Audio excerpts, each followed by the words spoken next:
Hello.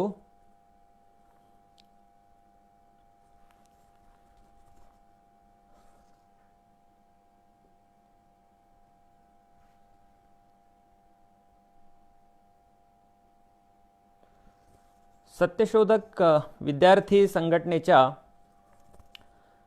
या व्याख्यानमालेअंतर्गत आज मी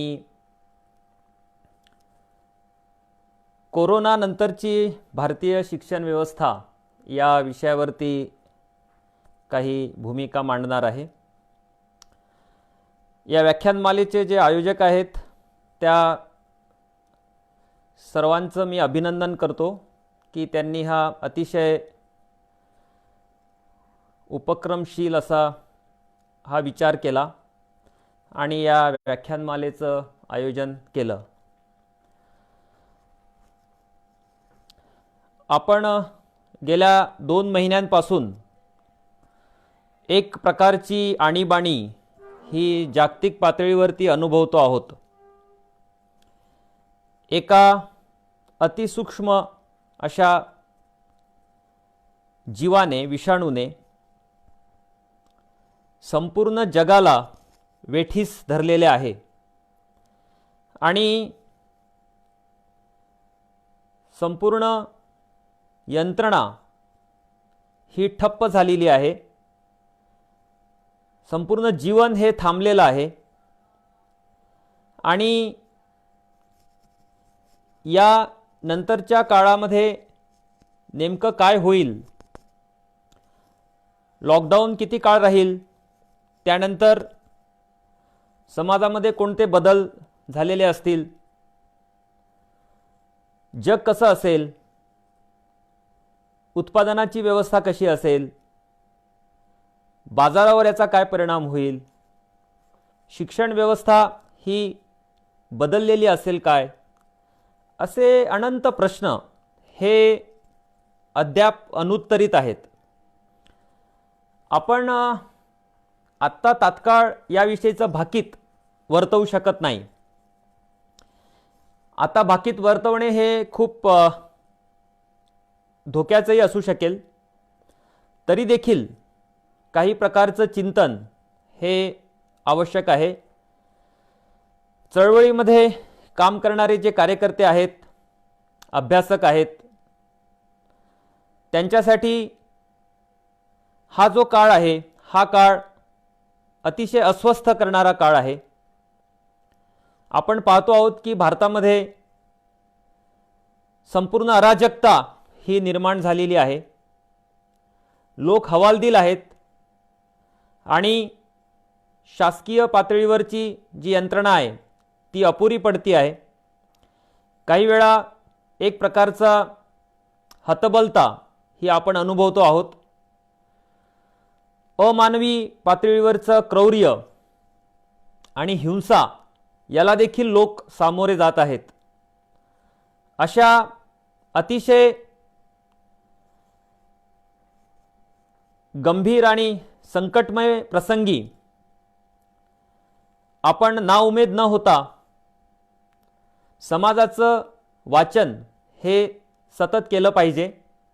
समाजामध्ये काय बदल होत आहेत हे सूक्ष्मतेत जाऊन आपण टिपले पाहिजेत आणि त्याविषयीचा विचार हा सतत पुढे नेला पाहिजे.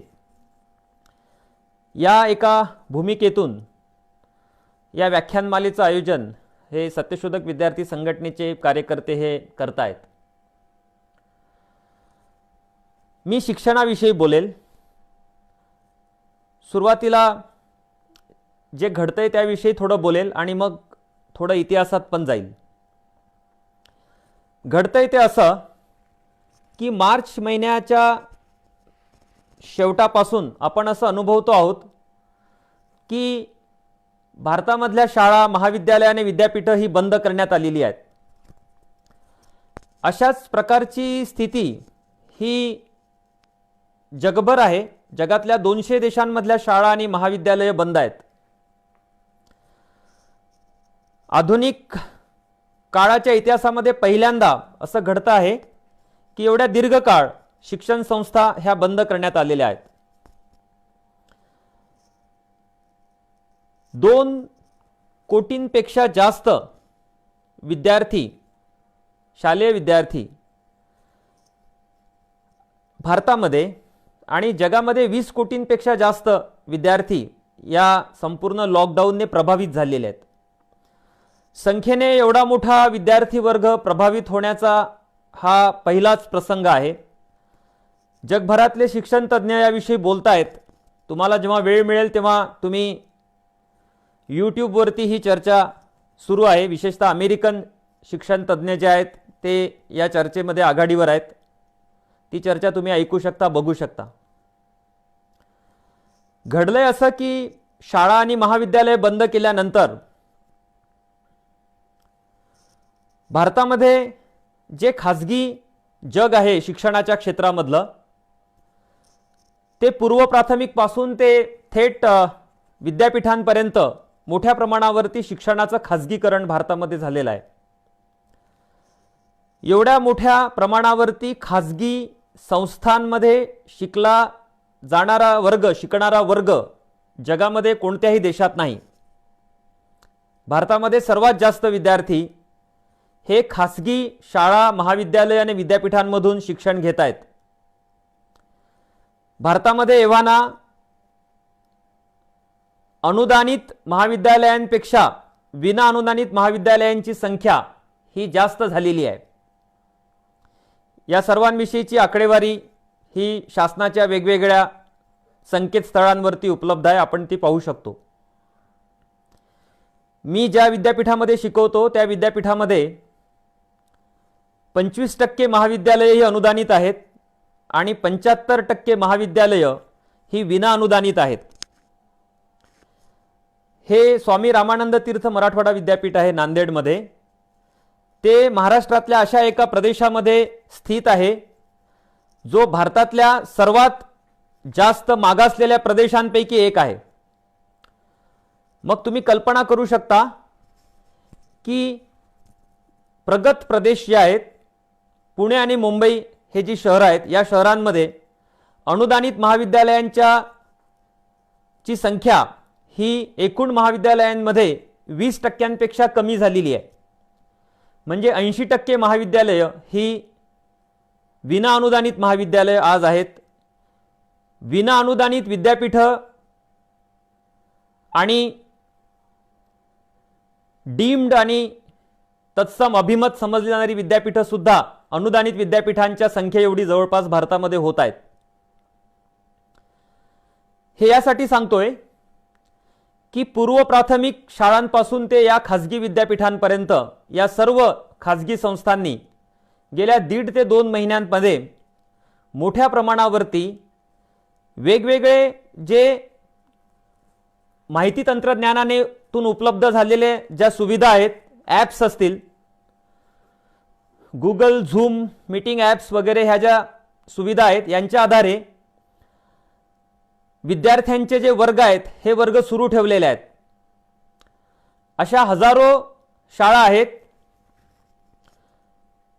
माध्यमिक आणि उच्च माध्यमिक विद्यालय आहेत, म्हणजे ज्युनियर कॉलेजेस आहेत, सिनियर कॉलेजेस आहेत, ज्यांनी माहिती तंत्रज्ञानाच्या आधारे आपले वर्ग हे सुरू ठेवलेले आहेत. भारतामध्ये प्रायव्हेट कोचिंग क्लासेसला परवानगी देण्यात आलेली आहे स्वातंत्र्याच्या अगदी पहिल्या दशकापासून. आणि प्राथमिक शाळेपासून ते विद्यापीठापर्यंत आणि स्पर्धा परीक्षांपासून ते सर्व प्रकारच्या प्रवेश परीक्षांपर्यंत कोट्यावधी विद्यार्थी हे अशा खाजगी क्लासेसमधून, ज्याला ट्यूशन क्लासेस म्हणतात, या क्लासेसमधून शिक्षण घेत आहेत. ह्या क्लासेसनी शाळा आणि महाविद्यालयांना जवळपास बेदखल केलेला आहे. मी अशा शहरामध्ये राहतो. पुन्हा सांगतो की भारतामधल्या सर्वाधिक 100 जिल्ह्यांमध्ये नांदेड एक जिल्हा आहे. पण या सर्वाधिक मागासलेल्या जिल्ह्यामध्ये 100पेक्षा अधिक नोंदणीकृत कोचिंग क्लासेस आहेत. आणि असं म्हटलं जातं की नांदेड शहरामध्ये आज मितीस जवळपास 50,000च्या आसपास विद्यार्थी हे केवळ 11वी आणि 12वीच्या कोचिंगसाठी आलेले आहेत. जसे कोट्याला जातात विद्यार्थी तसे नांदेडला येतात.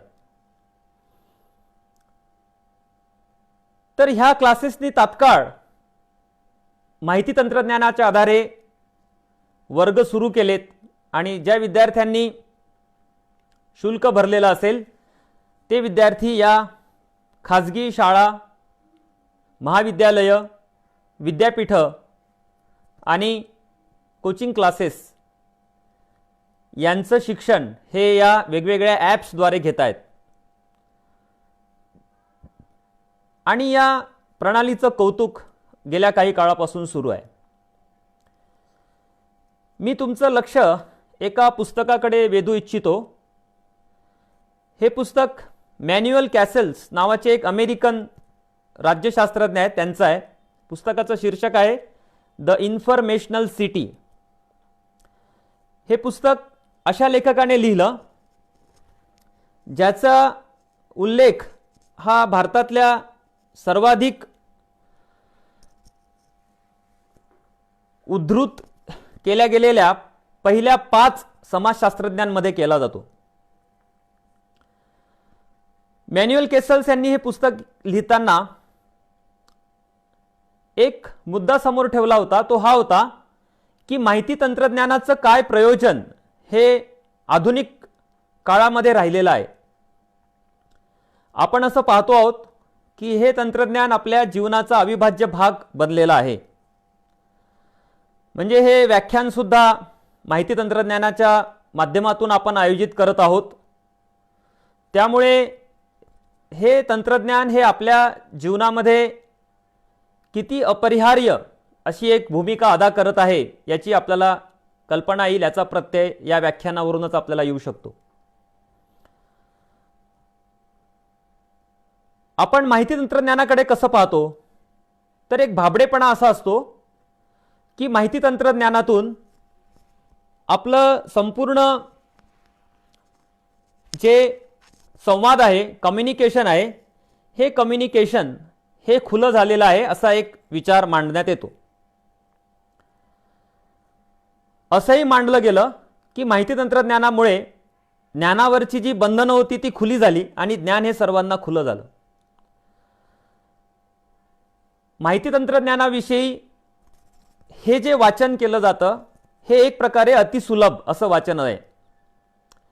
मॅन्युअल कॅसल्स यांनी या पुस्तकामध्ये दक्षिण अमेरिकेमधल्या एका शहराचा अभ्यास सादर केला आणि त्यांनी असं मांडलं की 1960च्या दशकामध्ये म्हणजे आजपासून जवळपास 70 वर्षांपूर्वी अमेरिकेमधील एका शहरामध्ये कारखान्यांमध्ये माहिती तंत्रज्ञानाचा वापर केला गेला आणि त्याचा हेतू हा होता की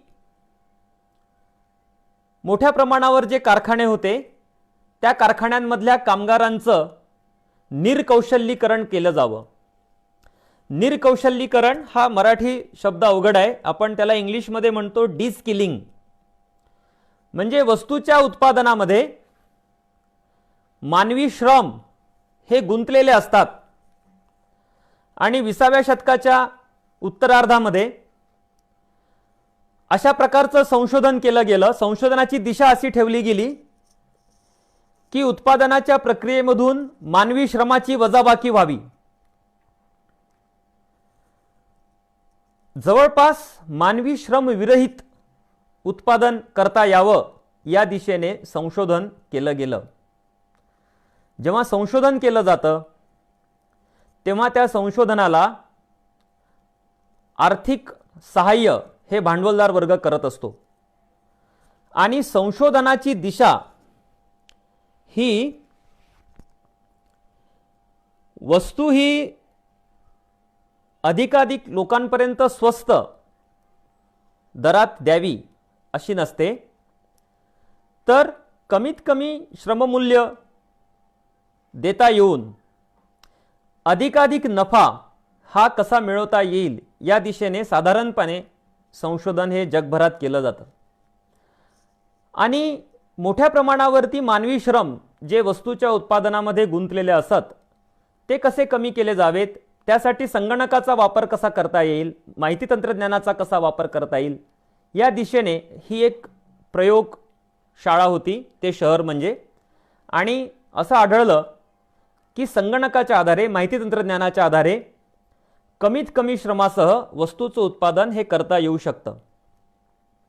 आणि मग घडलं असं की उत्तरोत्तर या तंत्रज्ञानाचा विकास झाला आणि आता आपण ऑटोमेशन पर्यंत येऊन थांबलेलो आहोत. जिथे फियाट सारखी एक कंपनी आहे जिने असं जाहीर केलं की आम्ही कारचं इंजिन बनवताना त्यामध्ये ह्युमन इंटरव्हेन्शन करू देत नाही. म्हणजे मनुष्य जो असतो, कामगार जो असतो किंवा इंजिनियर अभियंता जो असतो, तो त्या इंजिनला कुठेही स्पर्श करणार नाही. अनटच्ड बाय ह्युमन, कुठल्याही मानवी स्पर्शाशिवाय हे इंजिन तयार होतं. या उत्पादनाच्या तंत्रज्ञानाला कारखानी संपूर्ण प्रक्रियेमध्ये फोर्ड तंत्रज्ञान असं म्हटलं जातं की एक असेंब्ली असते आणि त्यावरती वस्तूचं उत्पादन होतं. आता या वस्तूच्या उत्पादनाचं जे मॉनिटरिंग आहे ते संगणक करतं किंवा ते रोबोट्स करतात. आता जपानमध्ये मानवी शरीरावरच्या शस्त्रक्रिया रोबोट्स करायला लागलेल्या आहेत. तर ह्युमन लेबर जे आहे, मानवी श्रम जे आहे, त्या श्रमाची वजाबाकी करण्याची प्रक्रिया सुरू झाली. आणि याचा खूप मोठा परिणाम हा उत्पादनाच्या प्रक्रियेवर झाला, वस्तूच्या गुणवत्तेवरही झाला असेल. पण एक अपरिहार्य परिणाम असा झाला की मोठ्या प्रमाणावरती विविध प्रकारच्या ज्या प्रक्रिया असतात त्या प्रक्रिया ह्या स्वयंचलित पद्धतीने राबवल्या जाऊ लागल्या आणि यातून मोठ्या प्रमाणावर बेरोजगारी निर्माण झाली. मॅन्युअल केसल्स यांच्या द इन्फॉर्मेशनल सिटीचा उल्लेख मी यासाठी केला की माहिती तंत्रज्ञानासारखं जे क्षेत्र असतं किंवा कोणतंही जे क्षेत्र असतं त्या क्षेत्राची जी पॉलिटिकल इकॉनॉमी जी आहे, जे राजकीय अर्थशास्त्र जे आहे ते आपल्याला नीटपणे समजलं पाहिजे.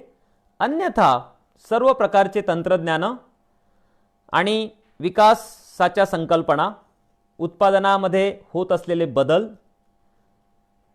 जीवनामधल्या नव्या रीतीभाती, ह्या सर्वच जणू काही सामान्य माणसांच्या सुविधेसाठी निर्माण झालेल्या आहेत, अशा प्रकारचा भ्रम आपण करून घेण्याची शक्यता असते. आता आयटीचं हे जे वर्चस्वाशी, प्रभुत्वाशी असलेलं जे नातं आहे त्याचा थेट संबंध हा जगामधल्या कोट्यावधी कामगार आणि कर्मचाऱ्यांच्या बेरोजगारीमध्ये जो झालेला आहे, त्यांच्या निर्कौशल्यीकरणामध्ये जो झालेला आहे, यातून अनेक प्रकारचे प्रश्न हे उपस्थित झालेले आहेत. यातून इकॉनॉमिक्स बदललं, यातून उत्पादनाच्या पद्धती बदलल्या आणि यातून बाजार आणि इतर संबंधित जे क्षेत्र आहेत ते सर्व बदलले. शिक्षणावर याचा परिणाम होणे हे अपरिहार्य होतं. अलीकडे भारताच्या सरकारने मूक आणि आता स्वयं अशा प्रकारचे प्लॅटफॉर्म्स हे उपलब्ध करून दिलेले आहेत. आणि असं सांगण्यात येतं की प्रत्यक्ष शिक्षण घेण्याऐवजी, वर्गखोलीमधून शिक्षण घेण्याऐवजी या तंत्रज्ञानाच्या आधारे शिक्षण आपण घेतलं पाहिजे. याच्यावरती खूप जोर हा युनिव्हर्सिटी ग्रँट्स कमिशन आणि सरकारच्या विविध ज्या संस्था आहेत त्या देत आहेत. महाराष्ट्रामध्ये आणि भारतामध्ये इतरत्र राज्यांमध्ये सुद्धा डिजिटल स्कूल ही संकल्पना राबवली जात आहे. आणि असं सांगण्यात येतं की शिक्षकाच्या जोडीला हे माहिती तंत्रज्ञान असेल, कदाचित ते शिक्षकाची जागा सुद्धा पुढे चालून घेऊ शकतं. पण आदर्श शाळा ही एक जी संकल्पना आहे ज्यामध्ये शाळेमध्ये संगणक प्रयोगशाळा तर असायला पाहिजे, पण त्यासोबतच प्रयोगशाळा असायला हवी, क्रीडांगण असायला हवं, ग्रंथालय असायला हवं. ह्या 3 गोष्टी तुम्ही नागपूरला राहत असाल किंवा पुण्यात किंवा मुंबईत किंवा औरंगाबादमध्ये अथवा नांदेडमध्ये कोणत्याही शहरामध्ये अशी शाळा तुम्हाला अभावानेच दिसेल, सरकारी अथवा खासगी, ज्या शाळेला क्रीडांगण आहे, सुसज्ज असं ग्रंथालय आहे आणि अद्ययावत अशी प्रयोगशाळा आहे. अशी शाळा ही आपल्याला भारतामध्ये अभावानेच दिसेल. आणि मग असा प्रश्न तयार होतो की आदर्श शाळा जर आपल्याला तयार करायची असेल तर केवळ शाळेमध्ये एक डिजिटल टीव्ही आणून आपण ती शाळा आदर्श करू शकत नाही. आदर्श शाळेविषयीची ही एक जी फसवी धारणा निर्माण केलेली आहे ती मुख्यतः शाळेमध्ये या माहिती तंत्रज्ञानाचा प्रवेश सुकर व्हावा यासाठी तयार करण्यात आलेली आहे. म्हणजे डिजिटल स्कूल हे आदर्श स्कूल असं म्हटलं जातं. आणि शाळेमध्ये विशेषतः जिल्हा परिषदेच्या शाळांमध्ये भिंतीवरती फळ्याशेजारी एक स्मार्ट टीव्ही हा लावला जातो आणि सांगण्यात येते की या टीव्हीच्या माध्यमातून आपली शाळा जी आहे ही डिजिटल शाळा झालेली आहे. तर शाळेमध्ये हे तंत्रज्ञान यापूर्वीच आलेलं आहे, पण ते किती प्रभावीपणे वापरलं जातं याविषयी शंका ही व्यक्त करण्यात आलेली आहे. पण अलीकडे करण्यात आलेले अभ्यास असे सांगतात की भारतामध्ये मोठ्या प्रमाणावरती डिजिटल डिव्हाइड आहे. म्हणजे स्मार्टफोनचा वापर आणि विक्री मोठ्या प्रमाणावर जरी होत असली तरी देखील त्याला आवश्यक असणारी इंटरनेटची सुविधा आणि खरं सांगायचं म्हणजे अखंड असा सातत्यपूर्ण विद्युत पुरवठा ह्या बाबींची हमी ही खेड्यांमध्येही नाही आणि शहरांमध्येही नाही. त्यामुळे प्रत्यक्ष संगणक असलेले विद्यार्थी, असे कुटुंब ज्या कुटुंबामध्ये विद्यार्थी आहेत आणि जर स्मार्टफोन असेल तर इंटरनेट सुविधा असलेले कुटुंब ज्यांच्याकडे स्मार्टफोन आहे याविषयीच्या पाहण्या ह्या काही शिक्षकांच्या संस्थांनी केल्या, काही नॅशनल सॅम्पल सर्वे ऑर्गनायझेशनने केल्या. तर यातून आलेले जे निष्कर्ष आहेत ते फारसे असे सुखावणारे असे नाहीत. हे आकडे असे सांगतात की 20 ते 27% कुटुंब असे आहेत भारतामध्ये ज्या कुटुंबांमध्ये संगणक आहे आणि त्याला इंटरनेट जोडणी करण्यात आलेली आहे. जिल्हा परिषदांच्या शाळांच्या विद्यार्थ्यांच्या कुटुंबांची पाहणी केली गेली तेव्हा असं आढळलं की 20% जास्त विद्यार्थ्यांच्या कुटुंबांमध्ये इंटरनेटसह संगणक हा उपलब्ध नाही. त्यामुळे हा एक नवीन तिढा आहे. हा एक प्रश्न आहे की माहिती तंत्रज्ञान हे जर एवढं प्रभावी अशा प्रकारचं साधन असेल की ज्या साधनाने भांडवलशाहीमध्ये एक अतिशय महत्त्वाचा असा हस्तक्षेप केलेला आहे, एक निर्णायक हस्तक्षेप केलेला आहे, ज्या प्रकारचं उत्पादनाच्या रीतीभाती बदललेल्या आहेत, भांडवलाचं स्वरूप बदललेलं आहे, बाजाराचंही स्वरूप बदललेलं आहे. ऑनलाईन शॉपिंग हे जग जे आहे हे खूप विस्तारलेलं जग आहे. असं असताना सुद्धा आणि शासनाचं मोठं पाठबळ खरं तर ज्याला डिजिटल इंडिया वगैरे म्हटलं जातं त्याला असताना सुद्धा भारतामध्ये मोठ्या प्रमाणावरती एक विरोधाभास हा तयार झालेला आहे. असा विरोधाभास हा नेहमी होता. म्हणजे जेव्हा दूरदर्शन भारतामध्ये आलं 50च्या दशकामध्ये, तेव्हा असं मांडलं गेलं की दूरदर्शन हे शैक्षणिक कामासाठी वापरलं जाईल. नेहरूंच्या धोरणं होती, समाजवादाचा प्रभाव होता आणि दूरदर्शनचा वापर हा शिक्षणासाठी करण्याचा एक ध्येयवाद होता. तेव्हा देखील दूरदर्शन हे सर्वांना उपलब्ध नव्हतं. महाराष्ट्रासारख्या राज्यामध्ये, प्रगत राज्यामध्ये दूरदर्शन सर्वांना उपलब्ध होण्यासाठी जवळपास 30 वर्ष, भारतामध्ये दूरदर्शन सुरू झाल्यापासून 30 वर्ष वाट पाहावी लागली. जेव्हा हे दूरदर्शन उपलब्ध झालं तेव्हा खाजगीकरण आणि जागतिकीकरणाचं धोरण आलेलं होतं. बाजाराने मुसंडी मारलेली होती, जाहिरातीचं क्षेत्र विस्तारलेलं होतं. खाजगी उपग्रह वाहिन्या, स्टार विशेषतः हा जो ग्रुप आहे त्याने भारतामध्ये हस्तक्षेप केलेला होता माध्यम जगतामध्ये, आणि मोठ्या प्रमाणावरती खाजगी उपग्रह वाहिन्या सुरू झालेल्या होत्या. तेव्हा सामान्य माणसाच्या घरामध्ये जेव्हा दूरदर्शन संच आला तेव्हा मनोरंजनाचं एक साधन म्हणून तो अवतरलेला होता. म्हणजे दूरदर्शन हे जर शिक्षणासाठी वापरण्याचा जो ध्येयवाद होता तो जेव्हा अनुसरला गेला तेव्हा दूरदर्शनचं लोकशाहीकरण झालेलं नव्हतं. आणि दूरदर्शनचं लोकशाहीकरण जेव्हा झालं तेव्हा दूरदर्शनमधून शिक्षण प्रसाराविषयीचा ध्येयवादाची वजाबाकी ही करण्यात आलेली होती. मग दूरदर्शन हे केवळ एक प्रकारचं मनोरंजनाचं साधन म्हणून बनून राहिलं. आणि आता आपण कोणत्याही प्रकारे दूरदर्शनचा वापर हा शिक्षण प्रसारासाठी करण्यात येईल अशा प्रकारची शक्यता भारतामध्ये तरी बाळगणे हे एक प्रकारचं साहस ठरेल.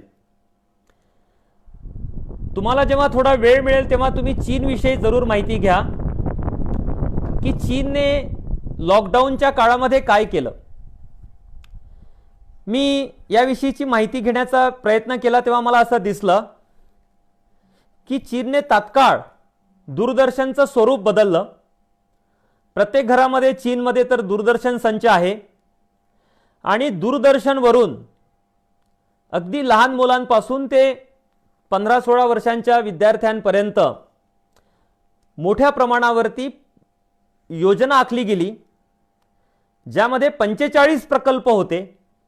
आणि शाळा बंद असताना चीनी विद्यार्थी हे घरोघरी हे दूरदर्शनच्या माध्यमातून हे शालेय अभ्यासक्रम जो आहे तो अभ्यासक्रम पूर्ण करत होते. भारतामध्ये विपरीत स्थिती आहे. भारतामध्ये शासकीय म्हणवलं जाणारं जे दूरदर्शन आहे त्याची पिछेहाट झालेली आहे. खाजगी वाहिन्या ह्या या दूरदर्शनला मागे सारून पुढे निघून गेलेल्या आहेत. आणि लॉकडाऊन जाहीर झाल्यानंतर जवळपास 1 महिना भारतीय खाजगी दूरचित्रवाहिन्या ज्या आहेत त्या दूरचित्रवाहिन्या ह्या या देशामधल्या मुस्लिमांचं दानवीकरण करण्यामध्ये गुंतलेल्या होत्या. संपूर्ण एप्रिल महिना हा दिल्लीमध्ये चे तबलिगी जमातची जी धार्मिक मीटिंगच्या संदर्भातला जो वाद आहे तो वाद चर्चेला गेला आणि खाजगी वाहिन्यांचे कोणतेही हितसंबंध हे या देशामधल्या सामान्य जनतेच्या शिक्षण विधायक अशा प्रकारचं शिक्षण देण्यामध्ये नाहीत. यांच्या कुटुंबामध्ये जे विद्यार्थी आहेत त्या विद्यार्थ्यांना शिक्षण देण्यासाठी कोणतीही वाहिनी ही खाजगी वाहिनी म्हणून पुढे आलेली नाही. शासकीय पातळीवरती केवळ उच्च शिक्षणाची धुरा ही MHRDच्या काही वाहिन्यांनी वाहण्याचा प्रयत्न केला, पण तो प्रयत्न तेवढा प्रभावी नाही. त्यामुळे चीन आणि भारताची जर आपण तुलना केली तर आपल्याकडे खाजगीच्या वृत्तवाहिन्या आणि इतर उपग्रह वाहिन्या आल्यात. त्याचा हेतू हा बाजाराला उठाव आवश्यक अशा प्रकारचं जाहिरात क्षेत्र विस्तारणे आणि सामान्य लोकांचं रूपांतर हे ग्राहकांमध्ये करणे हे मुख्यतः या वाहिन्यांचं प्रयोजन हे राहिलेलं आहे. तुम्ही याच्याविषयीचा जी माहिती आहे ती माहिती आपण घेऊ शकता. आता मी एका समस्येकडे येतो. ती समस्या अशी आहे की भारत हा शैक्षणिक पातळीवरती अतिशय विदारक अशा स्थितीमध्ये आहे. बऱ्याच वेळा असं असतं की आपल्या अवतीभोवती जी स्थिती असते या स्थितीला आपण एवढं सरावलेलो असतो की आपल्या अवतीभोवती दैन्य असतं, दारिद्र्य असतं, दुःख असतं, वेदना असते, पण व्यवस्थेने आपलं असं बधिरीकरण केलेलं असतं की या दुःख आणि दारिद्र्याची एक प्रकारची जाणीव ही आपल्याला होत नाही. अँटोनिओ ग्रॅम्शी यांनी या प्रक्रियेला नॅचरलायझेशन असं म्हटलेलं आहे. म्हणजे जे अगदी उघडपणे अनैसर्गिक आहे, अमानवी आहे, आपल्या राज्यघटनेच्या सरनाम्यामध्ये जो विचार आहे त्या विचाराशी विसंगत आहे, ते सर्व वर्तन, त्या सर्व धारणा, ते सर्व विचार हे आपल्याला नैसर्गिक वाटायला लागतात. म्हणजे विषमता, शोषण, हिंसा, परसमूहाविषयीच्या अपधारणा ह्या आपल्याला नैसर्गिक वाटायला लागतात आणि आपण आपला विवेक जो आहे तो गमावून बसतो. लॉकडाऊनच्या काळामध्ये ज्या प्रकारची दैना ही लोक अनुभवत आहेत, कामगार आणि भटके समूह, स्थलांतरित मजूर यांची जी परवड आपण अनुभवतो आहोत, ही सरफेस व्हायला म्हणजे दृश्यमान व्हायला लॉकडाऊन करावं लागलं. मग आपल्याला कळालं की काय प्रकारचं विस्थापन भारतामध्ये आहे. याला डिस्ट्रेस मायग्रेशन असं म्हणतात. दुःखातून, परिस्थितीतून, एक प्रकारच्या अपरिहार्यतेतून लोक गाव सोडतात, आनंदाने सोडत नाहीत आणि शहरांमधल्या बकाल झोपडपट्ट्या त्यांच्या स्वागतासाठी शहरांमध्ये तयार असतात. सगळ्या शहरांमध्ये भारतामध्ये झोपडपट्ट्या आहेत. असं एकही शहर नाही जिथे झोपडपट्टी नाही. मी नांदेडमध्ये राहतो. ह्या नांदेडमध्ये माजी मुख्यमंत्र्यांचं जे घर आहे त्या घराला लागून झोपडपट्टी आहे. अवघ्या 100 फुटावरती झोपडपट्टी सुरू होते. म्हणजे भारतामध्ये जी समृद्धी आहे, जे ऐश्वर्य आहे, त्या ऐश्वर्याला दारिद्र्य हे जखडून आहे. दारिद्र्य टाळता येत नाही. मुंबईमध्ये अंबानींची जी 27 मजली इमारत आहे त्याला लागून एक छोटीशी वसाहत आहे, कामगार वर्गीय वसाहत. म्हणजे कामगार वर्गीय वसाहती आणि झोपडपट्ट्या शोधण्यासाठी तुम्हाला फार लांब जावं लागत नाही. सर्व प्रदेशांमध्ये, सर्व शहरांमधल्या सर्व प्रदेशांमध्ये झोपडपट्ट्यात आपल्याला दिसतात. आणि हे कामगार इथे स्थिरावलेले आहेत, जे आता परत निघालेले होते. आणि तेव्हा आपल्याला कळालं की भारतामध्ये केवढ्या मोठ्या प्रमाणावरती विस्थापन हे घडलेलं आहे गेल्या काही काळामध्ये. तर या लॉकडाऊनच्या काळामध्ये ही विषमता, हा अपपर भाव, एक प्रकारची द्वेष भावना परसमूहाविषयीची, परधर्मीयांविषयीची, परजातीविषयीची, परप्रांतीयांविषयीची ही उजागर झाली, ही दृश्यमान झाली आणि आपण ती बघतो आहोत. ही अनुभवायला येईपर्यंत याचं नैसर्गिकीकरण झालेलं होतं. म्हणजे आपण ते स्वीकारलेलं होतं, हे नैसर्गिक सत्य म्हणून स्वीकारलेलं होतं. तसं शिक्षणाविषयी झालेलं आहे. अनंत प्रकारच्या शाळा भारतामध्ये असणे, मोठ्या प्रमाणावरती खाजगी कोचिंग क्लासेसचं अस्तित्व असणे, एवढ्या मोठ्या प्रमाणावरती खाजगी महाविद्यालय असणे, आणि अलीकडच्या काळामध्ये खाजगी विद्यापीठं असणे हे आपल्याला चुकीचं वाटत नाही, हे आपल्याला आक्षेपार्ह वाटत नाही, हे आपल्याला भारतीय संविधानाशी विसंगत वाटत नाही आणि याला भारताच्या औद्योगिक विकासाचं कारण मानलं जातं, याला गुणवत्तेचं द्योतक मानलं जातं.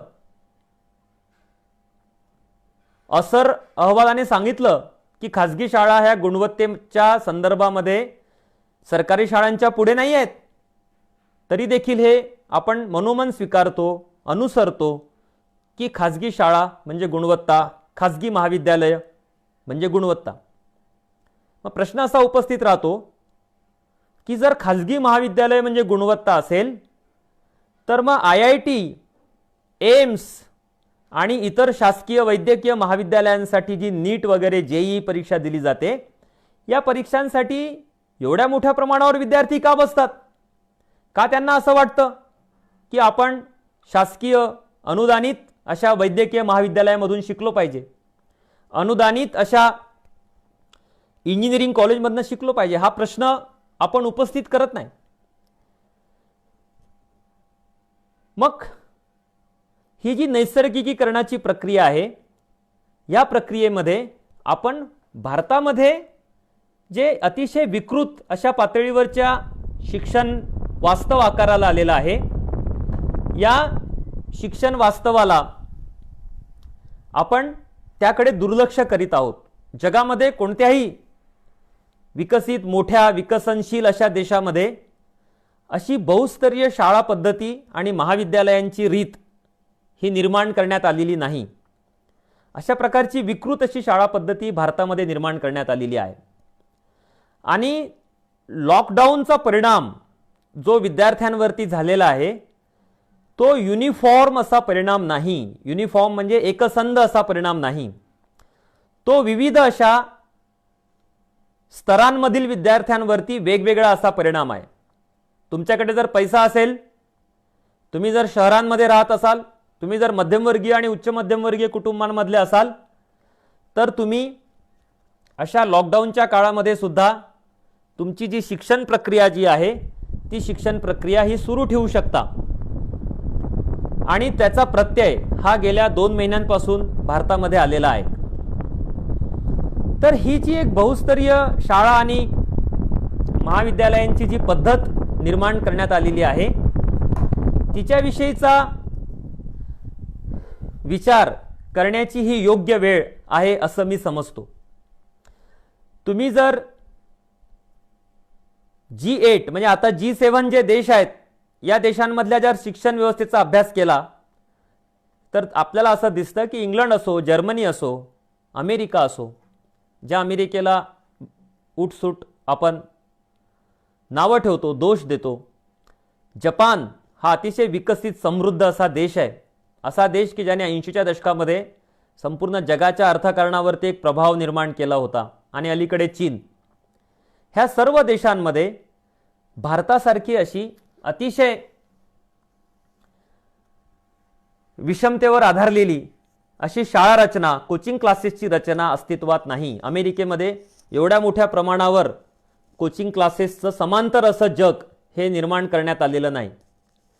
भारतामध्ये तसं ते निर्माण करण्यात आलेलं आहे. आणि त्याचा परिणाम असा झाला की एक प्रकारचं यांत्रिकता ही विद्यार्थ्यांच्या शिक्षणाच्या प्रक्रियेमध्ये निर्माण झालेली आहे. IIT मधनं चांगले सायंटिस्ट का निर्माण होत नाही याचा अभ्यास करण्यात आला आणि असं आढळलं की भारतामधली सर्वोत्कृष्ट शिक्षण संस्था IIT आहे. उच्च शिक्षणामधली IIT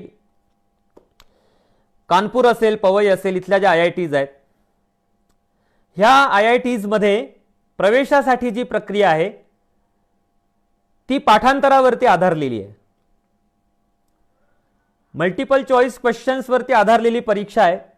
विद्यार्थी ज्युनियर कॉलेजेसमध्ये जात नाहीत, कोचिंग क्लासेसला जातात, यांत्रिकपणे विज्ञान शिकतात, पाठांतर करतात आणि हे विद्यार्थी हे इंजिनिअरिंग आणि मेडिकल कॉलेजेसमध्ये प्रवेश घेतात. तर पाठांतरावरती आणि यांत्रिक अशा पद्धतीने प्रवेश भारतातल्या सर्वोत्कृष्ट शिक्षण संस्थांमध्ये होत असल्यामुळे भारतामधून चांगले वैज्ञानिक, चिकित्सक अशा प्रकारचे टेक्नोक्रॅट्स हे निर्माण होत नाहीत. जे निर्माण होतात ते तंत्रज्ञ असतात. त्यातला मोठा वर्ग हा अमेरिका आणि इतर देशांमध्ये निघून जातो आणि तो कारखान्यांमध्ये एक वरच्या स्तरावरचा एक कारागीर किंवा तंत्रज्ञ म्हणून काम करणे पसंत करतो. तर हा एक मोठा लॉस, मोठं नुकसान हे आपण सोसलेलं आहे गेल्या अनेक दशकांमध्ये. अशा प्रकारच्या विशिष्ट अशा कोचिंग क्लासेस आणि स्तरीकृत अशा प्रकारच्या शाळा आणि महाविद्यालयांच्या रचनांमुळे. ही रचना का आकाराला आली भारतामध्ये याचाही आपण विचार केला पाहिजे. युरोपचा इतिहास असं सांगतो की जेव्हा शिक्षण हे खुलं होत होतं 19व्या शतकाच्या शेवटी आणि 19व्या शतकाच्या सुरुवातीला आणि 18व्या शतकाच्या शेवटी, म्हणजे आजपासून जवळपास 250 वर्ष आधी, तेव्हा वरचा वर्ग हा भांबावून गेला.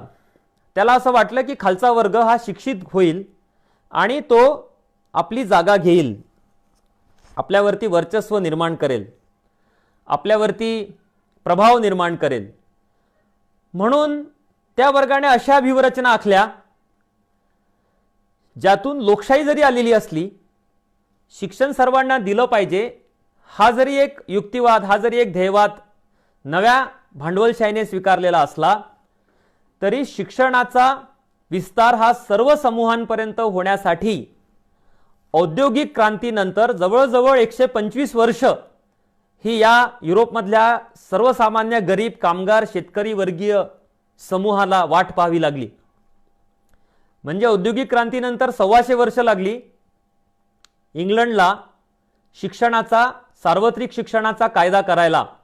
याचं कारण असं होतं की जो वरचा वर्ग होता त्या वरच्या वर्गाची अशी इच्छा नव्हती की खालच्या वर्गाने शिकून त्यांच्या बरोबरीने यावं आणि त्यांच्या बरोबरीने बसावं. म्हणून होता होईल तेवढं या समूहाला शिक्षण वंचित ठेवण्याचा प्रकल्प हा युरोपमध्ये, इंग्लंडमध्ये राबवला गेला.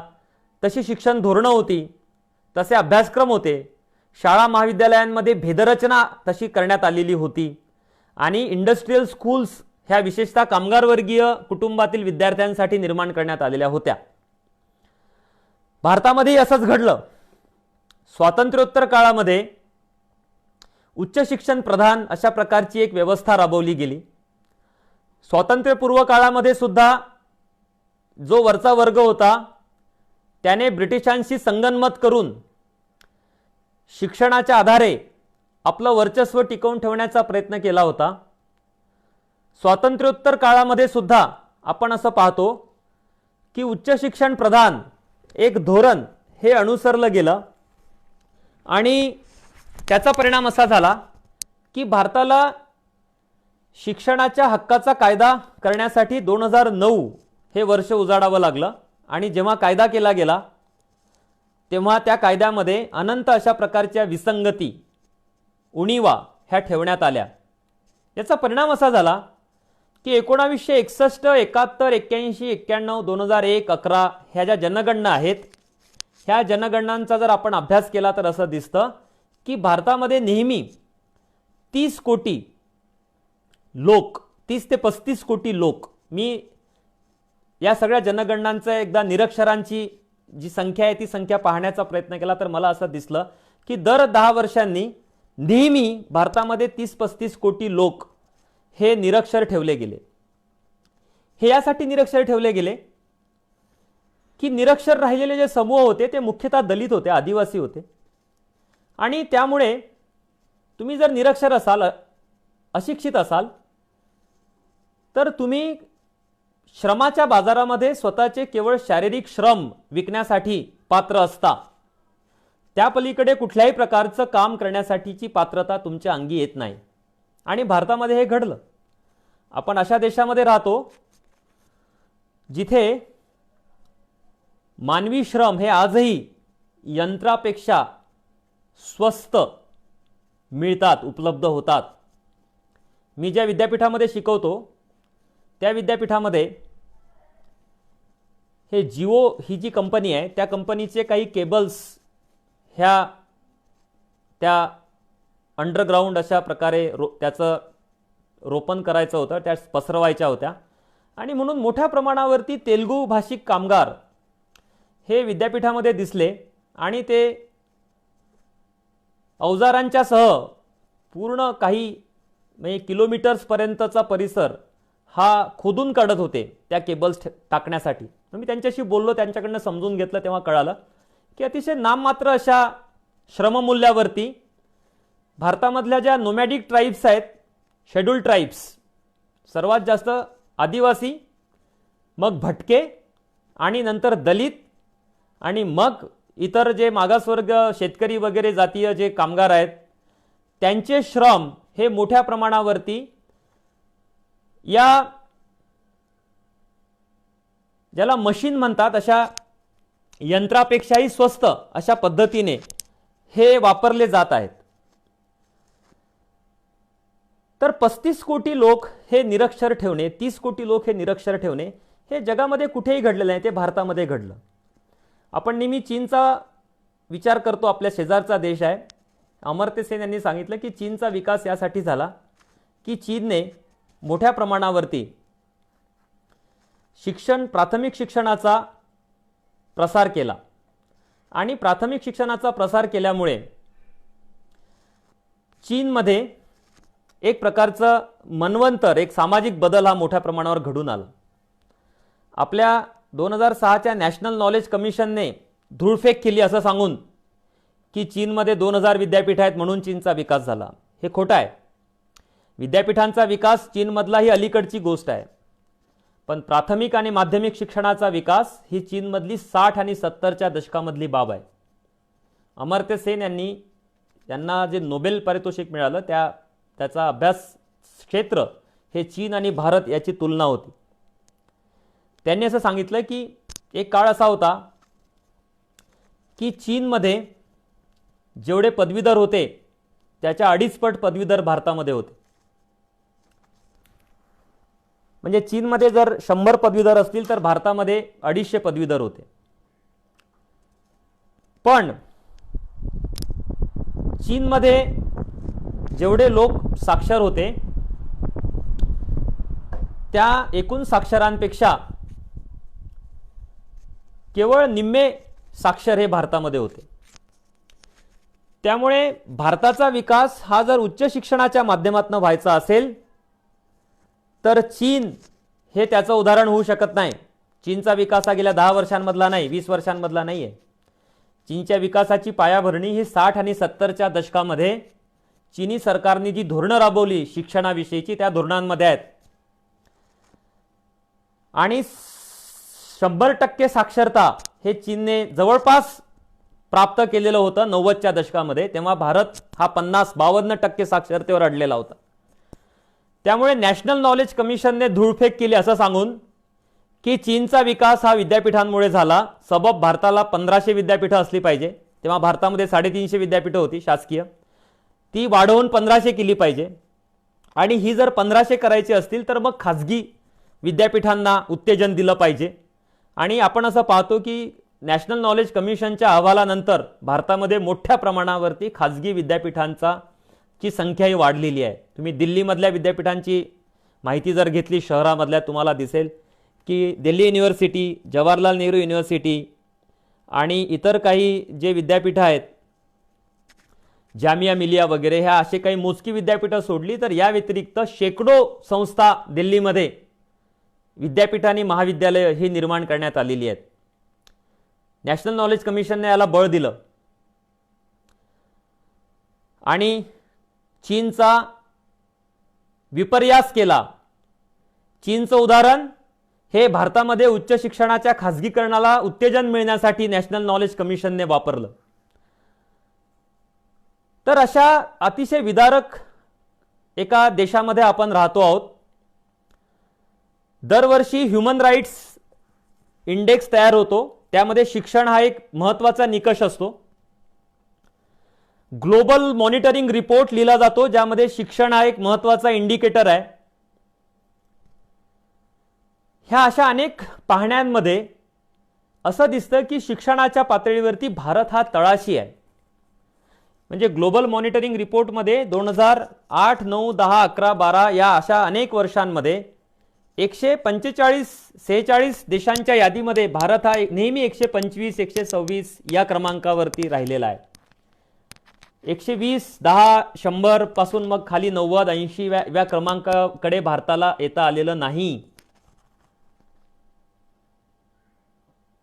इतरही जे काही जेंडर पॅरिटी जे इंडेक्स आहे आणि इतर जे शिक्षणामधले इतर अनेक जे लिंगभाव आणि इतर अनेक प्रकारच्या ज्या पाहण्या आणि निर्देशांक आहेत, त्यामध्ये हे वारंवार दिसून आलं की भारतीय शिक्षण प्रणाली जी आहे ती जगामधल्या निकृष्ट समजल्या जाणाऱ्या शिक्षण प्रणालींपैकी एक आहे. सर्वोत्कृष्ट 100, 200, 250 विद्यापीठांमध्ये भारतीय विद्यापीठं येत नाहीत. सर्वोत्कृष्ट 500 विद्यापीठांमध्ये भारतातले केवळ काही मोजके विद्यापीठं येतात, ते सुद्धा IITs येतात. पारंपरिक जे स्टेट युनिव्हर्सिटीज आहे, म्हणजे महाराष्ट्रामध्ये 17 आहेत, त्या अशा स्टेट युनिव्हर्सिटीज मधलं विद्यापीठ ही जगातल्या सर्वोत्कृष्ट विद्यापीठांमध्ये येत नाहीत. अशा देशामध्ये आपण राहतो आणि त्यामुळे या आधीच कुचकामी बनलेल्या शिक्षण व्यवस्थेवरती कोरोनाचा असा एक हल्ला झाला. एक विनाशकारी अशा प्रकारचा एक हल्ला हा शिक्षणावरती झालेला आहे आणि याच्यामधून अभ्यासक असं मानतायत की यातनं विषमता अधिक वाढण्याची शक्यता आहे. यातनं काय होईल, त्यातनं नेमके काही बदल होतील जे आता दृश्यमान व्हायला लागलेले आहेत. एक बदल असा होईल की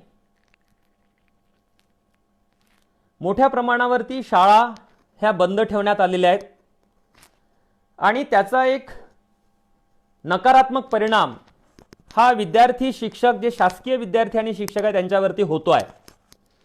शाळा बंद आहे, महाविद्यालय बंद आहे, कुठल्याही प्रकारचे क्लासेस ऑनलाईन माध्यमातून सुद्धा सुरू नाहीत. फारसे काही अपवाद वगळले तर जिल्हा परिषदांच्या शाळांचे ऑनलाईन क्लासेस कुठेच सुरू नाही आहेत. शिक्षक घरी आहेत, विद्यार्थी त्यांच्या घरी आहेत. मी सांगितलं की 20% जास्त कुटुंबांमध्ये इंटरनेटसह हे उपलब्ध नाही, संगणक उपलब्ध नाही. मग अशा काळामध्ये काय होईल, जर संगणक जरी असेल, स्मार्टफोन जरी असेल, तर शिक्षणासाठी तो कसा वापरायचा याचं ज्ञान या पालकांकडे नाही, त्यामुळे त्याचा वापर होऊ शकत नाही. तर ही एक समस्या या लॉकडाऊनच्या काळामध्ये आहे आणि उत्तरोत्तर ती वाढत जाणार आहे.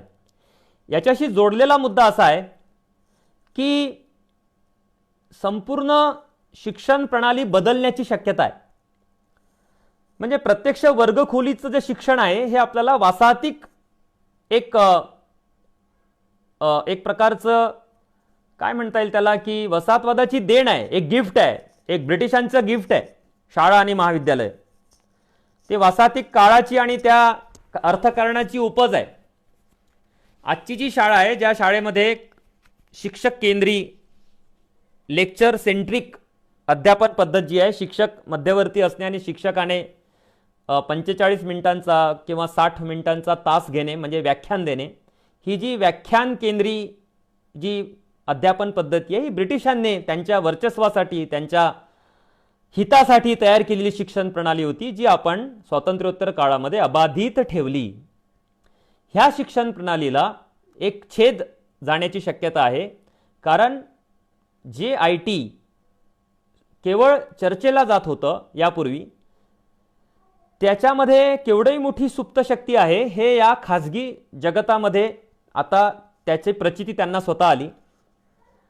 काळच असा आलेला होता की त्याचा वापर त्यांना करावा लागला आणि पालकांनीही तो स्वीकारला, विद्यार्थ्यांनीही तो स्वीकारला आणि आपण पाहतो आहोत की मोठ्या प्रमाणावरती शाळा, खाजगी महाविद्यालय आणि कोचिंग क्लासेस यांचं जे अध्यापन आहे हे अध्यापन याच्यामधनं बदलण्याची शक्यता आहे.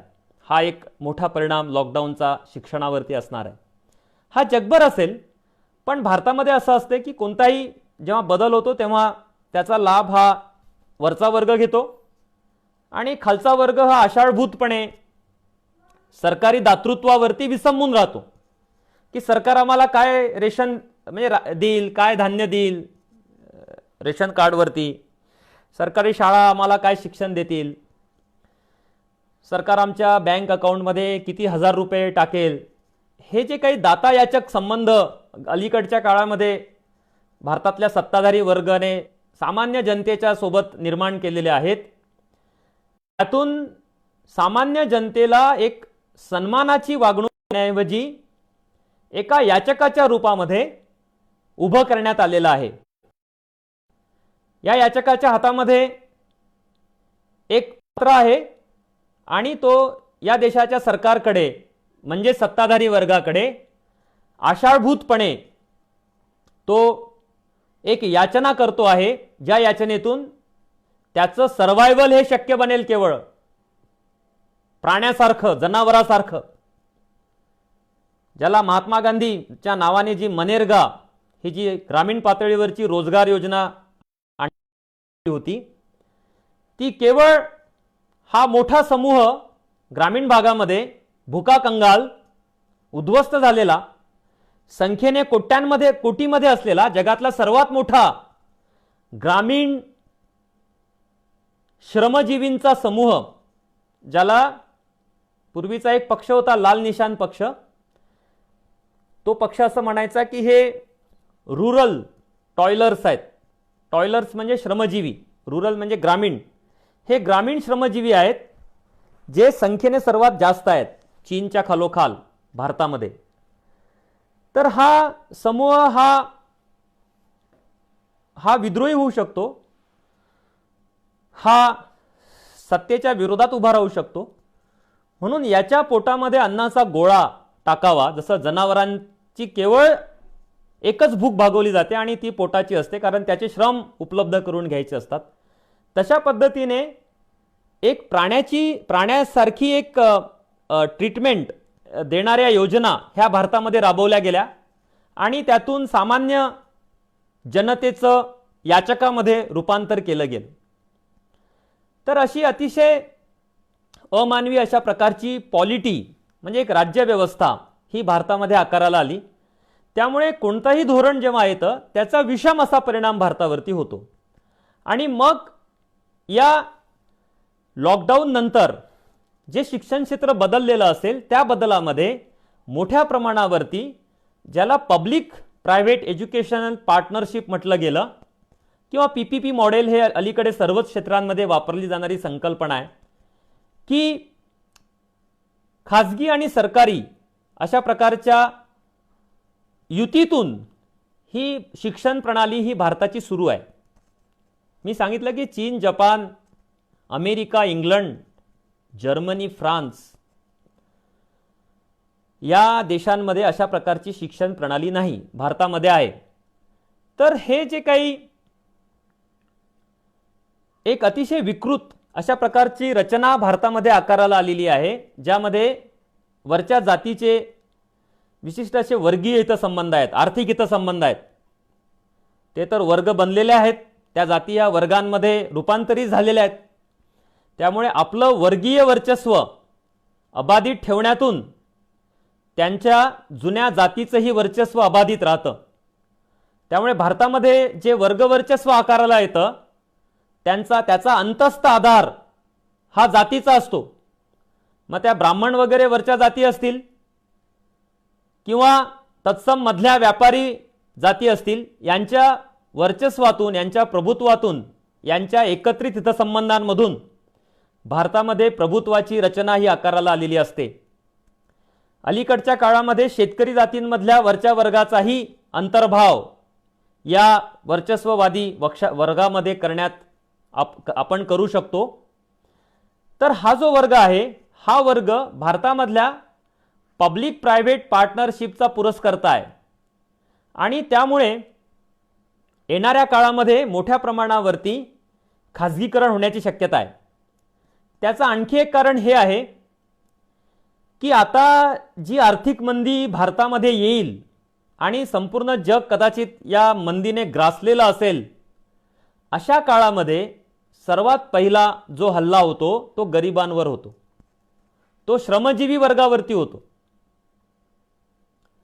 तो सामान्य जे लोक आहेत त्या लोकांवरती होत असतो.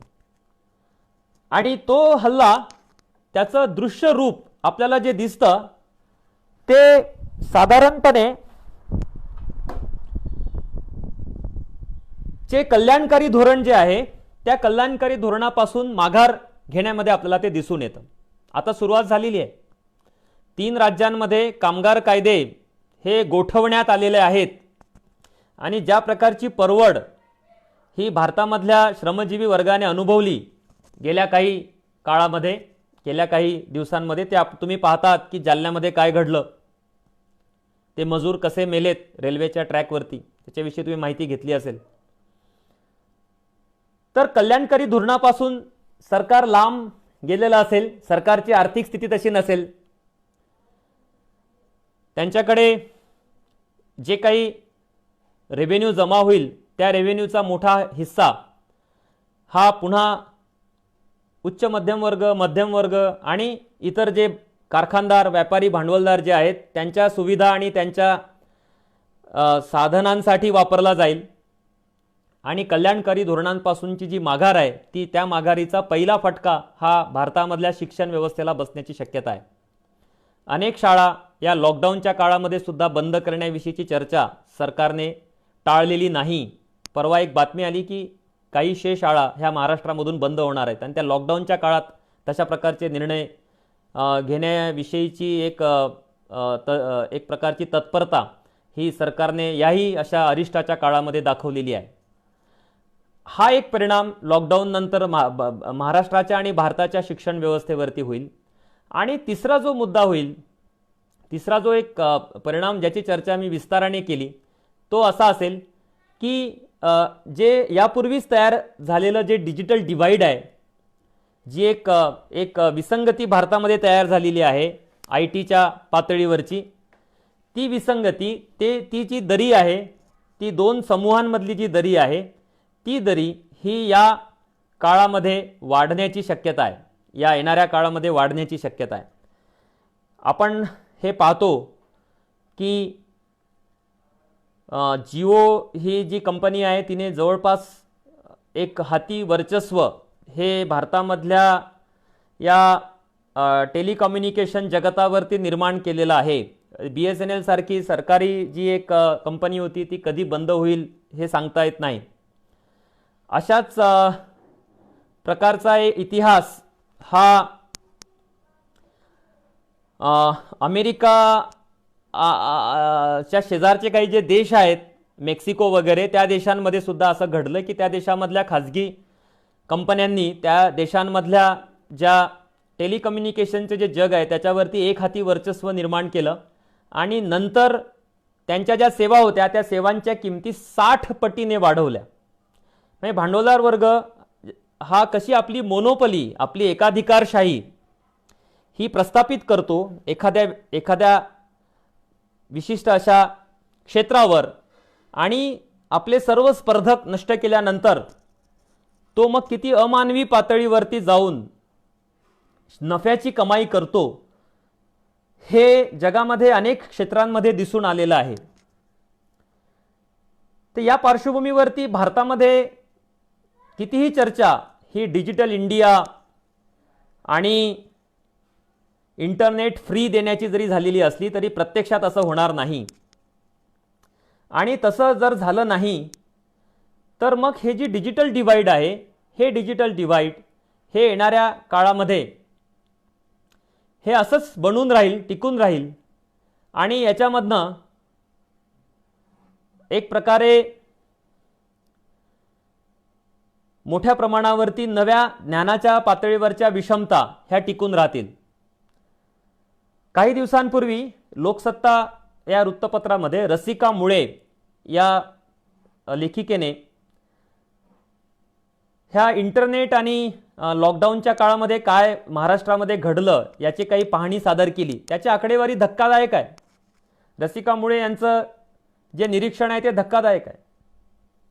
स्क्रोल म्हणून एक जे वेब पोर्टल आहे त्या वेब पोर्टलवरती भारतामध्ये लॉकडाऊनच्या काळामध्ये आणि नंतर हे जे काही ऑनलाईन एज्युकेशन आहे, ह्या ऑनलाईन एज्युकेशनच्या काय मर्यादा आहेत याची एक चर्चा करण्यात आलेली आहे.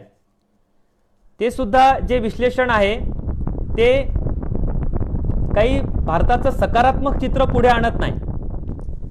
ते हेच चित्र पुढे आणतं की येणाऱ्या काळामध्ये विषमता वाढण्याची शक्यता आहे आणि ह्या विषमतेच्या वृद्धीमध्ये ह्या टेलिकम्युनिकेशन जगताचं जे मोठ्या प्रमाणावर खाजगीकरण झालं त्याचा एक मोठा एक हातभार त्याला लागलेला असेल. डाईस म्हणून एक प्रणाली आहे ज्याच्यामधनं प्राथमिक पातळीवरच्या शाळांचा संख्यात्मक माहिती गोळा केली जाते. ह्या माहितीतून गेल्या 10 वर्षांमध्ये वारंवार असं दिसलं की खाजगी शाळांची संख्या जी आहे भारतामध्ये ती वाढती आहे आणि सरकारी ज्या शाळा आहेत त्या सरकारी शाळांची जी विद्यार्थ्यांची जी संख्या आहे आणि शिक्षक आणि विद्यार्थ्यांचं जे गुणोत्तर आहे ह्या सर्वच पातळ्यांवरती एक निराशाजनक चित्र डाईसच्या माध्यमातून पुढे आलेलं आहे. अशी शक्यता आहे की भारतामध्ये 100तले 30 विद्यार्थी हे अशा विनाअनुदानित इंग्रजी म्हणवल्या जाणाऱ्या या माध्यमांच्या शाळांमधून शिकत असण्याची एक शक्यता आहे. डाईसचा जो डेटा आहे तो डेटा जवळपास याच्या जवळ येतो आहे. 15 वर्षांपूर्वी हे 10-11% थांबलेलं होतं, ते आता 30% वाढत चाललेलं आहे. युनेस्कोने असं सांगितलं की ज्या भाषिक समूहामधले 30%पेक्षा जास्त विद्यार्थी हे त्या भाषेच्या पेक्षा वेगळ्या भाषेमधून शिक्षण घेतात, ती भाषा ही मृत भाषा होण्याची प्रक्रिया सुरू झालेली असते. म्हणजे हिंदी भाषिक समजा समूह आहे त्यातले 100 विद्यार्थी असतील आणि त्यातले जर 30 विद्यार्थी हे हिंदी व्यतिरिक्तच्या भाषेमधून शिक्षण घेत असतील, जी अर्थातच एक प्रभुत्वशाली भाषा असते, जी हिंदीला मागे सारून पुढे जात असते, त्या भाषेतून शिकलेले विद्यार्थी हे वरच्या स्तरावरती जाण्याची शक्यता असते. आणि अशा अभ्यास आहेत की अशा प्रकारच्या वरच्या वर्गाच्या ज्या शाळा निर्माण करण्यात आलेल्या आहेत त्या शाळांमधल्या विद्यार्थ्यांनी जे कल्चरल कॅपिटल त्यांना मिळालं शाळेच्या माध्यमातून त्याच्या आधारे त्यांनी UPSC आणि तत्सम ज्या संस्था आहेत त्यांनी घेण्यात आलेल्या परीक्षांमध्ये जास्त प्रभाव या विद्यार्थ्यांनी गाजवलेला आहे. त्यामुळे शालेय पातळीवरचं जे डिवाइड आहे, विभाजन जे आहे, त्याने समाजामधल्या विषमतेला खतपाणी घातलेलं आहे भारतामध्ये. तर ही जी विषमता आहे ही विषमता ही या डिजिटल डिवाइड मुळे वाढण्याची शक्यता आहे.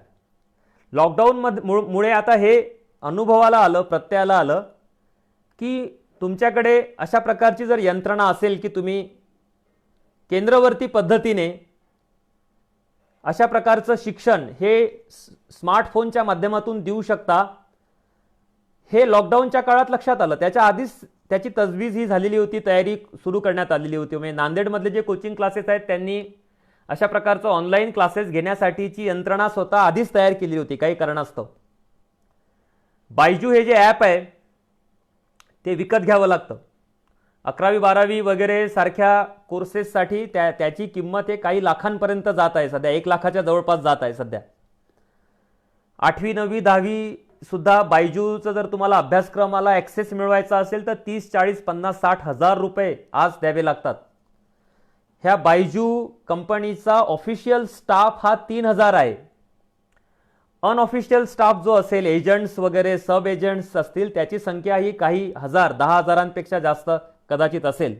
हे सर्वात जास्त प्रभावीपणे वापरलं जाणारं ॲप आहे. शासनाला अशा प्रकारचं ॲप तयार करणे आणि अभ्यासक्रमाला पूरक अशा प्रकारच्या जे काही व्हिडिओज आणि लर्निंगचे जे काही संपूर्ण मॉड्यूल्स आहेत हे तयार करणे हे बिलकुल शक्य आहे. असं नाही आहे की सरकारला हे शक्य नाही. सरकार हे करू शकतं. चीनने हे करून दाखवलं. लॉकडाऊनच्या काळात कमी काळात करून दाखवलं. त्यांच्याकडे फार कमी काळ होता. फार कमी वेळामध्ये त्यांनी त्यांच्या देशामधल्या दूरचित्रवाणीचा ताबा घेतला आणि त्याचा वापर हा शालेय अध्यापनासाठी केला. भारतामध्ये तसं होत नाही. भारतामध्ये बायजू सारखं जे ॲप आहे त्याचं टर्नओव्हर, तुम्ही बायजूचं विकिपीडियावरून माहिती घ्या, त्यांचे एम्प्लॉईज काहीतरी 3200 आहेत ऑफिशियल. ऑफिशियल एम्प्लॉईज कमी असतात अलीकडे, कारण आउटसोर्सिंग खूप केलेलं असतं. तुम्ही एखाद्या कंपनीच्या ऑफिशियल एम्प्लॉईज द्वारे ती कंपनी चालवली जाते असं जर तुम्ही मानलं तर तुम्ही चुकीची धारणा बाळगतात. हा स्टाफ हा एकूण त्या कंपनीशी जोडल्या गेलेल्या एकूण मनुष्यबळाच्या 10% सुद्धा नसतो. म्हणजे बायजूशी जोडल्या गेलेले किती हजार लोक असतील याची आपण केवळ कल्पना करू शकतो. आणि बायजूचं जे टर्नओव्हर आहे ते काही कोटी रुपयांचं आहे, आता काही 100 कोटींच्या पुढे गेलेलं आहे. तुम्ही शाहरुख खानला घेऊन बायजूची जी जाहिरात आहे ती टेलिव्हिजनवर शेकडो वेळा दाखवली जाते, ती पाहिली असेल. तर हे जे काही खाजगीकरण हे माहिती तंत्रज्ञानाच्या आधारे भारतामध्ये आकाराला येत आहे, त्याच्यामधून मोदी सरकार हे डिजिटल इंडियाचा कितीही घोष करत असलं तरी याच्यामधून डिजिटल डिवाइड वाढलं जाईल अशी एक भीती ही अभ्यासक व्यक्त करतायत. तर भारतामध्ये याचे जे दुष्परिणाम होतील ते दुष्परिणाम हे दिसायला फार वेळ लागणार नाही. आपण यापूर्वीच एक अतिशय निकृष्ट, विषमतेने ग्रस्त अशी शिक्षण प्रणाली निर्माण केलेली आहे, जी कुजलेली आहे, जी आपण खरं तर नष्ट करायला पाहिजे. पण सरकारी यंत्रणा जी आहे, सत्ताधारी वर्ग जो आहे, त्या वर्गाचे कोणतेही हितसंबंध हे शिक्षणाच्या द्वारे सामान्य लोकांचं उन्नयन करण्यामध्ये भारतामध्ये नाहीत. युरोपमधल्या अनेक देशांमध्ये लॉकडाऊन या कोविड-19 पेंडॅमिकच्या काळामध्ये आरोग्य सेवेचं राष्ट्रीयकरण करण्याची चर्चा सुरू झालेली आहे. काही देशांनी मोठी इन्व्हेस्टमेंट, मोठी गुंतवणूक त्यासाठी केलेली आहे. त्यांना शिक्षणाचं राष्ट्रीयकरण करण्याची चर्चा करावी लागली नाही, कारण शिक्षण हे यापूर्वीच या देशांमध्ये एक राष्ट्रीय कार्यक्रम सरकारने चालवलेली एक संपूर्ण एक रचना म्हणून अधिमान्य पावलेली होती. पण भारतामध्ये तसं नाही आहे. भारताला लॉकडाऊनचा जो काळ आहे हा काळ आपण सर्व पूर्व प्राथमिक ते विद्यापीठांपर्यंतचं जे शिक्षण आहे या शिक्षणाचं राष्ट्रीयकरण व्हावं अशी एक मागणी आपण केली पाहिजे. आपण छोट्या मोठ्या मागण्या घेऊन शिक्षणाचा प्रश्न सोडवू शकत नाही. आपले गरिबांचे मुलं 25% त्यांच्या दारात नेऊन आपण बांधू शकत नाही. जे 25%चा गाजर RTE मध्ये दाखवण्यात आलेला आहे त्याची कुठलीही अंमलबजावणी, प्रभावी अंमलबजावणी ही भारतामध्ये झालेली नाही. त्यातून घडलं असं की खाजगी शाळांना अधिमान्यता या कायद्याने दिली, जी भारतीय राज्यघटनेच्या मूलभूत रचनेशी विसंगत आहे. राज्यघटना असं म्हणते की ती सरकारची जबाबदारी आहे सर्वांना शिक्षण देण्याची, आणि RTE असं म्हणतं की खाजगी शाळा सुद्धा चालवता येऊ शकतात विना अनुदानित. एका बाजूला लहान मुलांना शिक्षण मोफत करायचं आणि दुसऱ्या बाजूला खाजगी शाळांसाठीची तरतूद ही या कायद्यामध्ये करायची, आणि गरिबांनी त्या विरोधात ओरडा करू नये, विद्रोह करू नये म्हणून याचकाप्रमाणे त्यांना 25%चं गाजर हे दाखवण्यात आलेलं आहे. तर आपण खाजगी महाविद्यालयामध्ये केवळ स्कॉलरशिप मिळते म्हणून आपण समाधानी राहू शकत नाही. खाजगी शाळांमध्ये गरिबांना आणि मागासवर्गीयांना 25% आरक्षण आहे म्हणून आपण खाजगी शाळांचं समर्थन करू शकत नाही. फुल्यांनी आणि डॉक्टर बाबासाहेब आंबेडकरांनी अशा प्रकारच्या खाजगीकरणावरती टीका केलेली आहे. बाबासाहेब आंबेडकरांनी शाळांच्या राष्ट्रीयकरणाची मागणी केली. ते असं म्हणाले हो एका भाषणामध्ये की ह्या शाळा थेट केंद्र सरकारच्या अखत्यारीत नेल्या पाहिजे. जिल्हा परिषदेचं काम नाही आहे शाळा चालवणे, ना की राज्य सरकारचं. ज्याप्रमाणे अर्थ खातं असतं केंद्राचं, संरक्षण खातं असतं, गृह मंत्रालय असतं, परदेश संपूर्ण विभाग असतो, फॉरेन अफेअर्स, त्या पद्धतीने प्राथमिक शाळा सुद्धा थेट त्याला जो अर्थबळ आहे ते थेट केंद्र सरकारने केलं पाहिजे.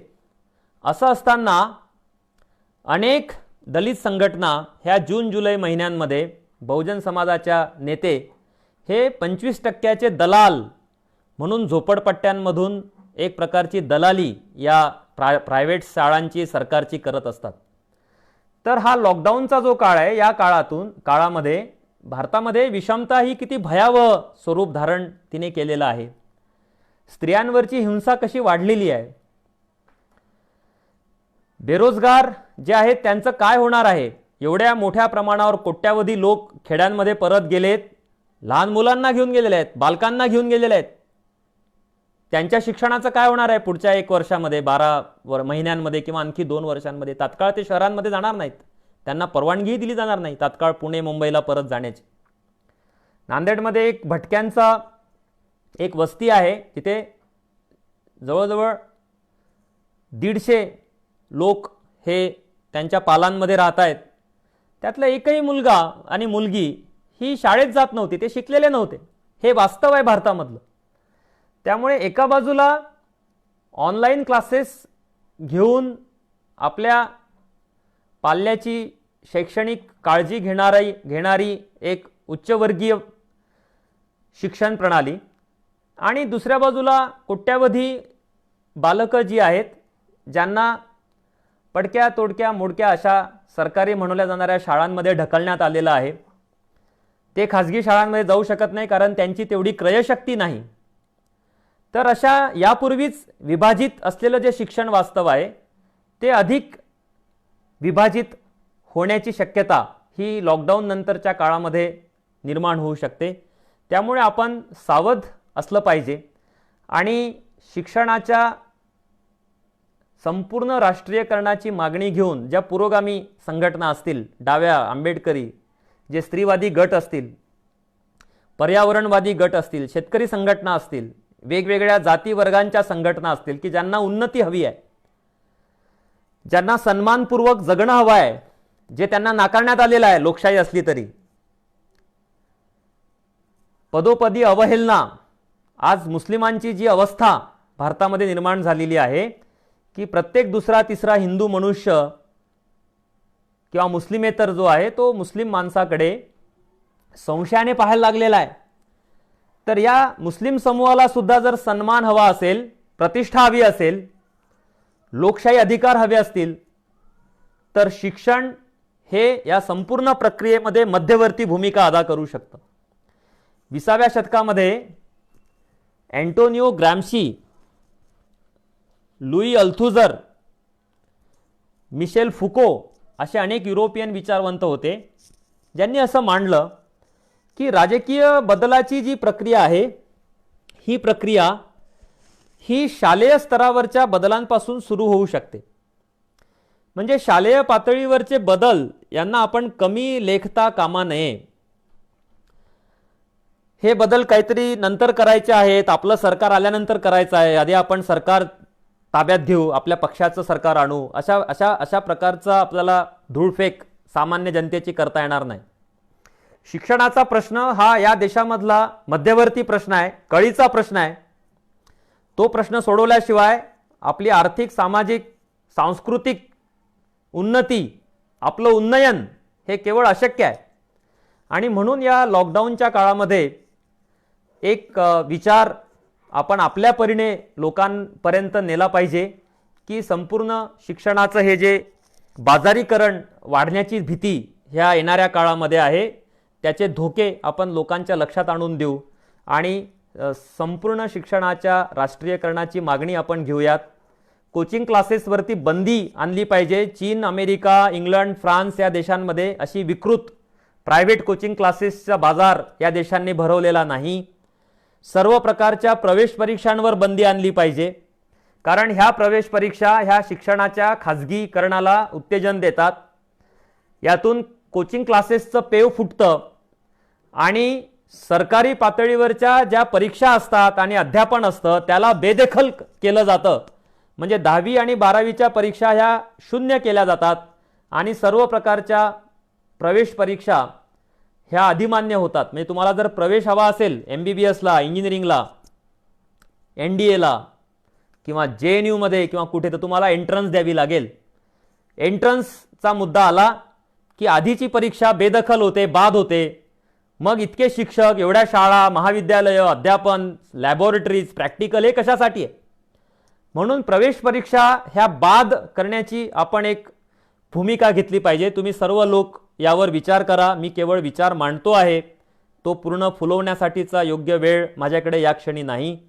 सर्व प्रकारच्या सिलेक्शनमध्ये जे इंटरव्ह्यूज होतात ते आपण रद्द केले पाहिजेत. इंटरव्ह्यूची आवश्यकता नाही. इंटरव्ह्यू हे अतिशय सब्जेक्टिव्ह असेसमेंट असतं आणि या असेसमेंटमध्ये सर्व प्रकारचे दुजाभाव हे भारतामध्ये काम करत असतात. त्यामुळे सर्व प्रवेश परीक्षा रद्द व्हाव्यात, सर्व इंटरव्ह्यूज हे रद्द व्हावेत आणि सर्व शिक्षण प्रणाली जी आहे पूर्व प्राथमिक ते विद्यापीठ यामधलं खाजगीकरण रद्द व्हावं आणि कोचिंग क्लासेसवरती कायदा करून केंद्र सरकारने कायदा करण्यासाठीची आपण खरं तर चळवळ उभी केली पाहिजे राष्ट्रीय पातळीवरची. कारण राज्याच्या अखत्यारीत पुरेसा विषय येत नाही. राज्यांनी पण कायदे केले पाहिजेत. राज्यांनी कायदे केलेत. म्हणजे 10 वर्षांपूर्वी महाराष्ट्र सरकारने कायदा केला ज्या कायद्यामध्ये कोचिंग क्लासेसला एक कायदेशीर रूप दिलं गेलं.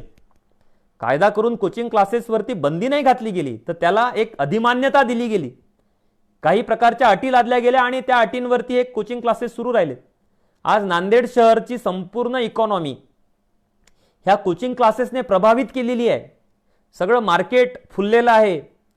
रेडीमेड क्लॉथ्स, कॉफी हाऊसेस आलेत. कारण 10वीच्या नंतर 11वी 12वी शिकणारा जो मुलं मुली आहेत महाराष्ट्रातल्या मध्यमवर्गीयांची, ते इथल्या कोचिंग क्लासेससाठी नांदेड शहरामध्ये दाखल झालेली आहेत.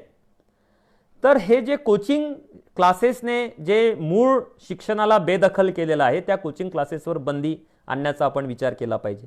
तर हे जे 4-5 मुद्दे मी जे मांडले त्याचा तुम्ही विचार करावा असं मला वाटतं आणि तुम्हाला जर ते योग्य वाटत असतील तर त्याचा अभ्यास केला पाहिजे, प्रकल्प हाती घेतले पाहिजेत आणि व्यासंगाने मांडणी करून, अभ्यासपूर्ण मांडणी करून आपण लोकांचं जे मत आहे, जनमत जे आहे ते जनमत आपल्या बाजूने वळवलं पाहिजे. त्यानंतरच आपण सरकारवरती असा दबाव आणू शकू. मला असं वाटतं की सत्यशोधक विद्यार्थी संघटनेने ही जी व्याख्यानमाला आयोजित केलेली आहे या मागचा हेतू हाच आहे की आपण एक प्रकारे एक चिंतन या अरिष्टाच्या काळामध्ये सुरू ठेवावं, जेणेकरून आपण स्वतः नाउमेद होणार नाही आणि ज्या जनतेच्या साठी आपण कटिबद्ध आहोत त्या जनतेच्या मुक्तीसाठी आवश्यक असणारा जो विचार आहे तो विचार आपण सतत तेवत ठेवू. ही छोटी संघटना आहे सत्यशोधक विद्यार्थी संघटना, पण हिची एक गुणात्मकता आहे. या संघटनेने महाराष्ट्राच्या इतिहासामध्ये एक अतिशय महत्त्वाची अशी एक भूमिका वठवलेली आहे, एक हस्तक्षेपी भूमिका वठवलेली आहे. मंडल आयोगापासून ते अलीकडे शिक्षणाच्या आशयापर्यंतची चर्चा जी होत आलेली आहे महाराष्ट्रामध्ये, तिचं नेतृत्व या विद्यार्थी संघटनेने केलेलं आहे. या विद्यार्थी संघटनेची भूमिका आपण समजून घेतली पाहिजे. ती जर तुम्हाला योग्य वाटत असेल तर त्या भूमिकेची पाठराखण आपण केली पाहिजे आणि सत्यशोधक विद्यार्थी संघटनेची ही जी गुणात्मकता जी आहे ही गुणात्मकता ही लवकरच संख्यात्मकतेमध्ये परावर्तित हो अशी मी एक अपेक्षा व्यक्त करतो आणि माझं हे जे लांबलेलं जे विवेचन आहे ते थांबवतो. आपण सगळ्यांनी शांतपणे ऐकून घेतल्याबद्दल आपल्या सगळ्यांचे आभार मानतो आणि संयोजकांचे आभार मानतो. धन्यवाद.